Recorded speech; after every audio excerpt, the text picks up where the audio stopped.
Welcome to Sharing Love and Loss with Robin Alexis. I am your host, Robin Alexis, and as a mother who birthed two sets of twins and then buried one from each set, I am very familiar with the shock of experiencing loss. Loss can present itself in many ways. It can be the loss of a baby, person, beloved pet, health, career, and more.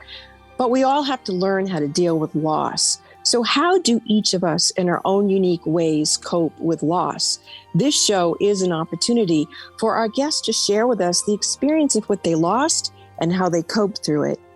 If you would like to be a guest on Sharing Love and Loss, please email me, your host, Robin Alexis, at spiritladyrobin@gmail.com. That's spiritladyrobin@gmail.com. And to feel more safe contacting me about your personal story of love and loss, please learn more about me, your host, Robin Alexis. Visit my website, robinalexis.com. Today's guest is Karen Brezanski. And boy, what is it like when you get hit by a car and have to restore your life again? Fascinating guest. Stay tuned.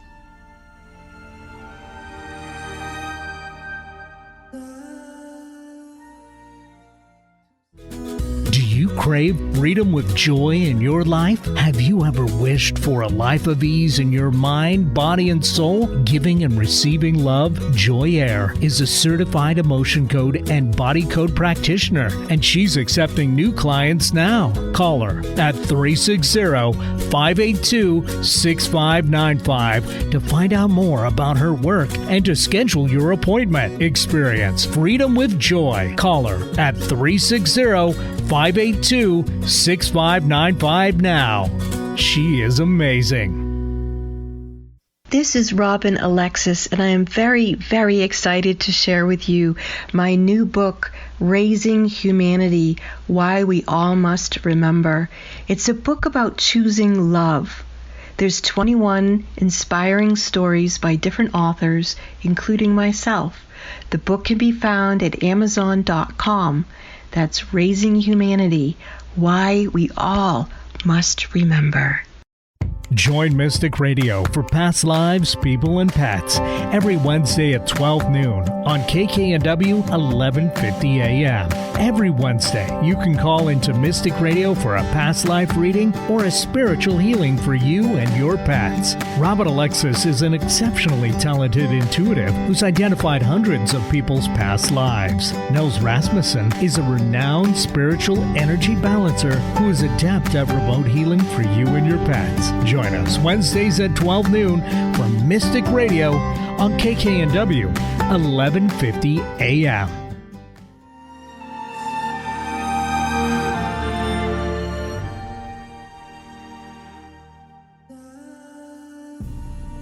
A very deep bow to our courageous next caller. Her name is Karen, and Karen is going to share with us experiencing the love of what she felt was her perfect life, and then something happening seemingly out of the blue that caused her to lose feeling like she was still in touch with living the dream of her perfect life. So welcome, Karen. Hi, thank you so much for having me. I'm excited to be here. Yes, and I know that you're going to have a lot of wisdom to share with people. So why don't you start with, what was your perfect life? What happened that shifted the frequency, and how did you get through it all? Oh my gosh, where do we start? Well, I was living and working in New York in 2008, and I was acting and working a day job, and I was on my way to my day job. I was crossing the street at 25th Street and 11th Avenue in Chelsea, and I was hit by a car. There was a lady making a left-hand turn onto 11th Avenue, and she didn't see me. She was distracted. She hit me on the right side of my body. I was flung up onto the hood of her car, hit my head in the windshield, was flung back to the concrete. I landed on my left hip, and she ran over my right hip. Oh my goodness. So it was pretty intense. Yeah. Oh, and Karen, did you see her coming? No, I did not. I was kind of an arrogant pedestrian, if I may be so honest. I knew I had the right of way, and it was a cold February day. It was freezing cold. I just wanted to get inside. And so I was just walking across the street with a bunch of other people.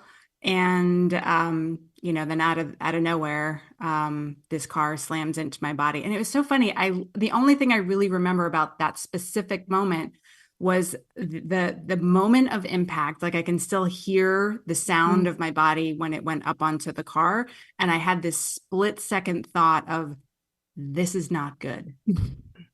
Oh my gosh.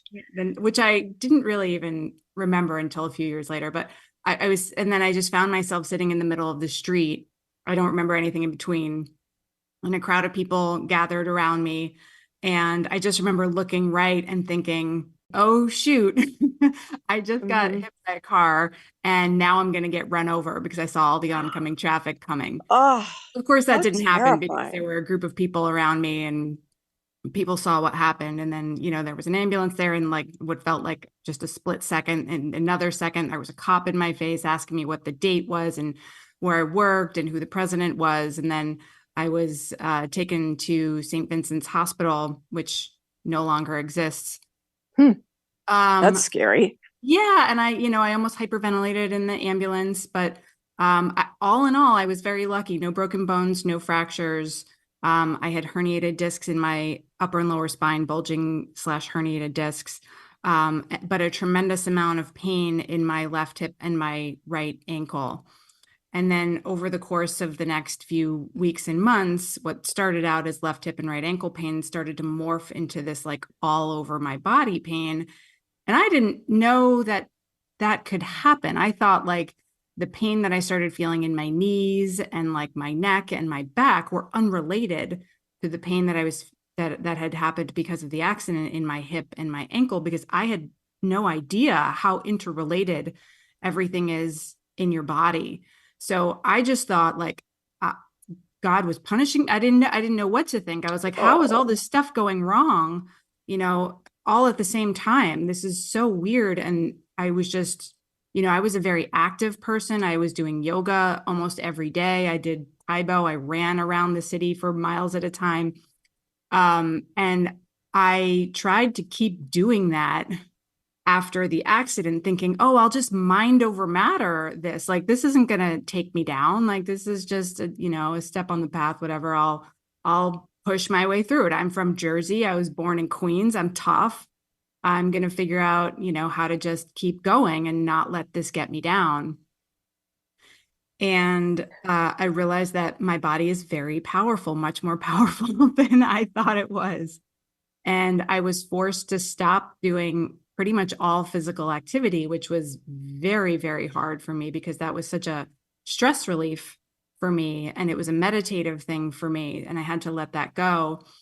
And part of my identity was tied up in that as well. Like if I wasn't an athlete, if I wasn't strong, if I wasn't doing all of those things, if I wasn't a yogi, who was I? And then, I on top of the physical pain, there was a huge emotional pain as well. It was emotional. It was spiritual. I was having nightmares. I couldn't stop crying. Like I had a really hard time not crying every single day. And I couldn't talk about anything except the accident. That was my next question. Yeah. Who were you processing this with? It sounds like you were silently terrorized by all these unexpected events that were occurring when you had your whole life planned out. Yeah. And I just thought I was going crazy. Like I didn't know that these were all symptoms of PTSD. And for people who don't know, would you tell people what PTSD is? Post-traumatic stress disorder. So when I thought about PTSD back in 2008, 2009, the first few years of that, like I thought, oh, people coming back from war or people who are in a natural disaster, but not people who are in a car accident. I had actually been in smaller car accidents before and nothing like this had ever happened. So I was completely just baffled by what was happening and I just didn't understand it. And I internalized it all. And there wasn't, this is problematic. Like there wasn't any doctor, not even like the law, because I was immediately thrust into a lawsuit as well. My lawyer didn't say anything. My doctors didn't say anything. Like, by the way, you might want to consider the fact that you're probably going to have some PTSD from this, and the symptoms that you're experiencing are actually a normal response to what you've just gone through.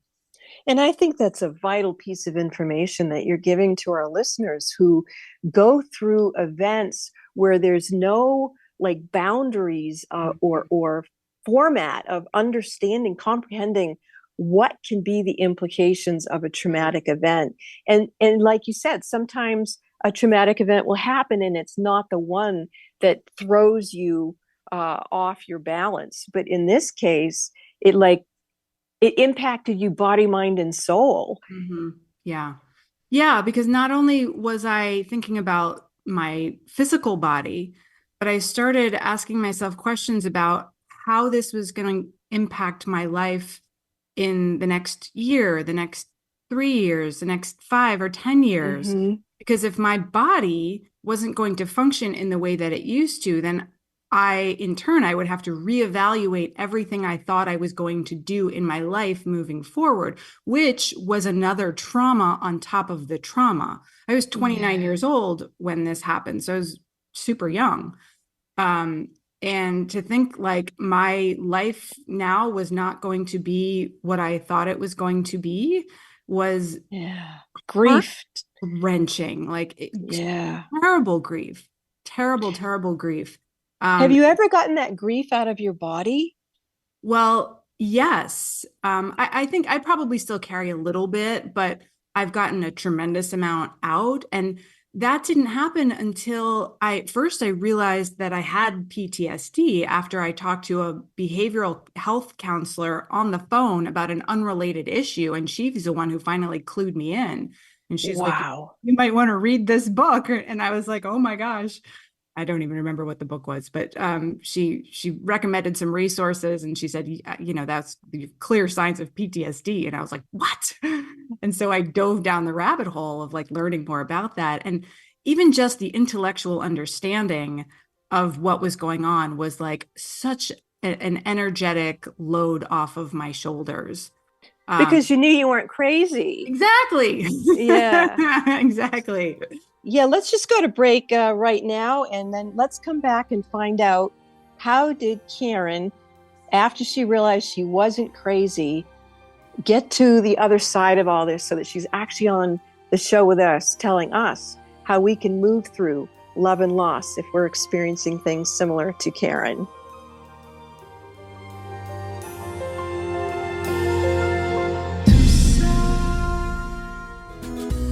Crave freedom with joy in your life? Have you ever wished for a life of ease in your mind, body, and soul? Giving and receiving love, Joy Air is a certified emotion code and body code practitioner, and she's accepting new clients now. Call her at 360-582-6595 to find out more about her work and to schedule your appointment. Experience freedom with joy. Call her at 360-582-6595 now.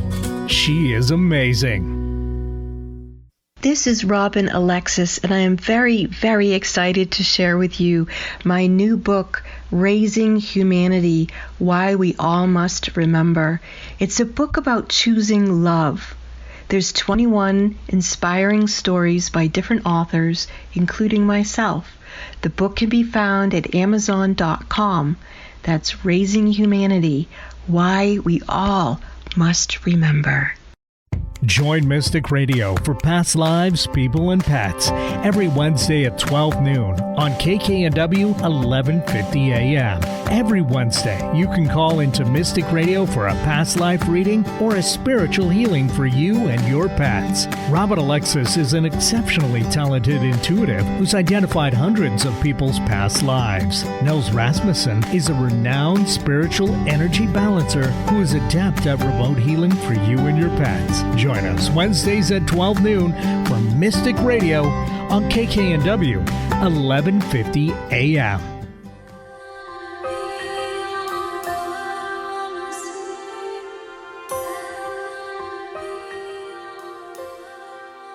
Welcome back to the show, Karen. We were talking about when you realized that you had post-traumatic stress syndrome and how much that relieved your anxiety because you were able to start formulating a plan of how to heal yourself. So let's take the story from there. How did you do that?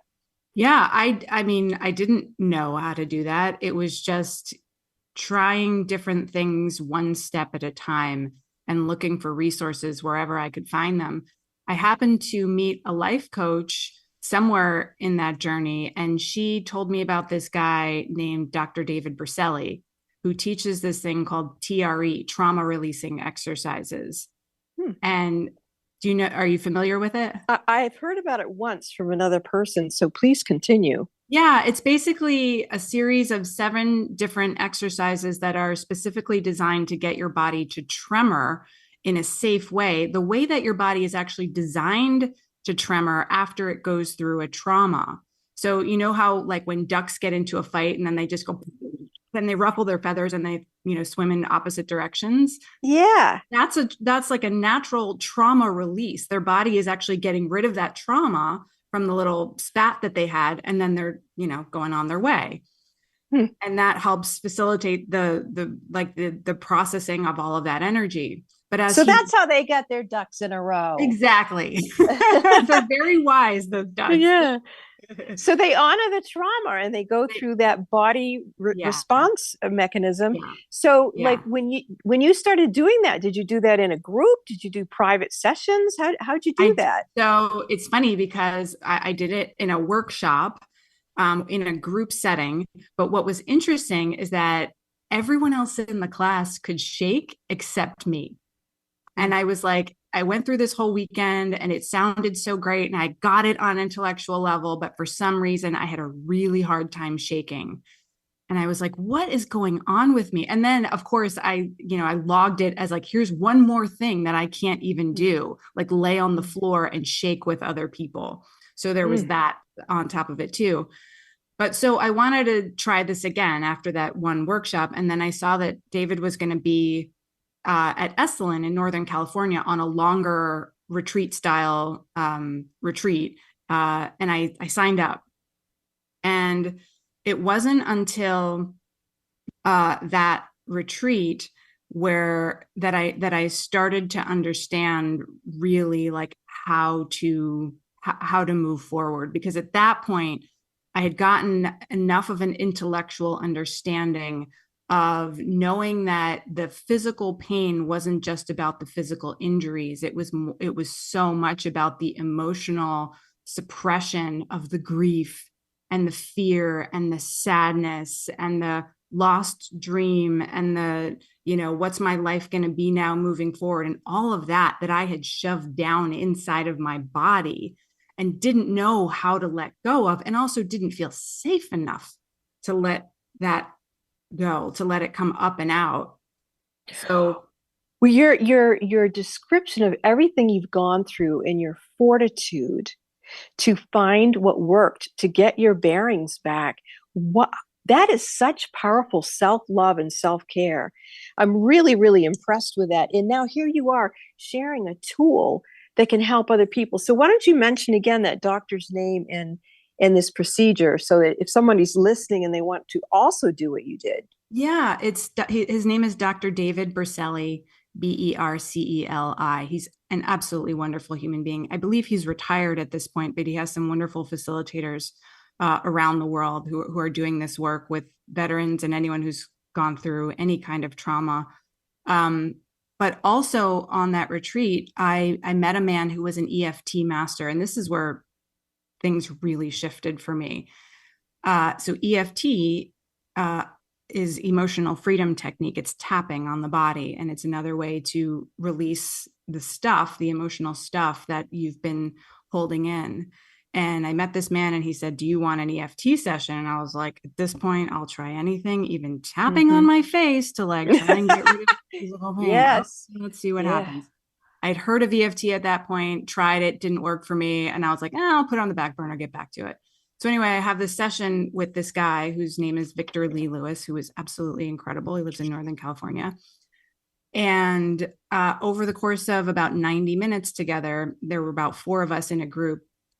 He took what started out as a level 10 pain and an emotional reaction to even thinking about the accident to a 0. And Wow. at the end of that session, and it's not like all the pain went away in that session, but like the emotional charge like vanished to the exact thing that we were talking about, which was the day of the accident. And then there were some subsequent things that were pretty charged for me, like the deposition that I had to do. And Ugh, yeah, those are awful. they were terrible. And I literally couldn't like have the exact same reaction that I had the day of those things when I spoke about it with someone else. So I was literally like that, all of that energy was living in my body as if it was still Hmm. happening. And Well, yeah, there's two things I'm feeling about you, more observations of you is number one, you seem to have had not only this tenacity of self-care and exploration to get to the bottom of it, to, restore yourself, but you also seem to have like a slight, almost like sense of humor in here where you were like, I don't even know how to explain it, but I'm sensing that in the approach that you have for life. Like when you made that comment about, oh, it's so bad, I'm even willing to tap on my face. You actually had a bit of humor in there. oh yeah. I mean, it's kind of ridiculous when I look back at it and I'm like, it's so funny. Some of the things that I went through and that I tried and that I'm like, all of this is like a trial of errors of like, let's see how strong Karen is and like Mm. what she can get through. It's just like, Ah. if I don't look back on it with a sense of humor, like, I'm Mm. done, put a fork in me. Um, at the Well, very I'm least. really impressed with this, with what you're sharing for information and how healthy you are. Like you've had a healthy perspective even when you were unhealthy and trying to get yourself healthy. That's remarkable. I mean, moving through it was very challenging. Uh, I mean, and there were days where I was just like, I don't know how I'm going to get through this day. And I feel like I'm 173 years old and my body feels like it's just, it's done with this lifetime. And I feel Mm-hmm. like I'm done with this lifetime. And I remember there was one point because I had to move back with my parents at a certain point, which was very humbling.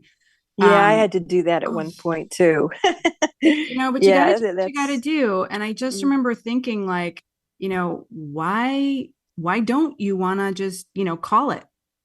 And when I really like checked in and answered that question, I was like, I don't know exactly, but like I felt something in what I now call the center point of my soul. It's like the very Ah. center of my being. It's like that North Star, that something Mm. that's connected to something bigger than myself, God, higher power, universe, whatever. And it just said, keep going. And I think it had access to information that I didn't have access to in that moment. Meaning that, like, it knew that there was a future out there that was bigger than the moment I was experiencing in the present moment. Well, thank you so much for sharing that. And what is it? Where are you now? And if people do want to get a hold of you, they want to find out what you're doing, do you have anything you'd like to offer? Sure. Well, I wound up becoming certified in tapping after that. I Ah. moved across the country from New Jersey to California. I got certified in tapping. I became a certified life coach. I now have my own business, or it's actually around money mindset issues because I went through a journey with that through the whole accident thing. And it's interesting how the dynamics between money and healing are basically the same. So that's what Mm-hmm. I'm doing now. And you can find me at theluckysoul.com or at theluckysoul on Instagram. And I'm still acting and creating and keeping my spirit alive in that way as well. Well, thank you. And do you feel that your acting has improved after you've gone through all of these depths of emotions Oh, and experiences? totally. I'm a much more, interesting person, I think, because of what I have gone through. And I have a deeper understanding of, some things that I think can really come through now in my acting. So absolutely. It's something that now I find is threaded that what I've learned and what I've the gold that I have found in the proverbial dark is now threaded into everything that I do in the world, whether it's having a conversation with someone at Starbucks or I'm acting or I'm coaching, Or you're whatever. on this show, Yeah. sharing love and loss. So thank you, Karen. Seriously, a very deep bow to your courageous heart and for sharing the way that you recovered from a tragic situation, and now you have so much to share. I'm sure you inspired a lot of people, and I hope people do get a hold of you. And again, what is that website that they can get a hold of you at? It's theluckysoul.com. And my Instagram handle is the same, at theluckysoul. Okay, Lucky Soul. Feel free to reach out. Yeah, thank you so much, Karen. This has been a wonderful, wonderful time that we've shared together. Thank Namaste. you so much for having me, Robin. Namaste. The previous program, Sharing Love and Loss with Robin Alexis, was produced by Eric Ryder and was brought to you by Freedom with Joy. I do invite you to subscribe to Sharing Love and Loss with Robin Alexis wherever you listen to your favorite podcasts.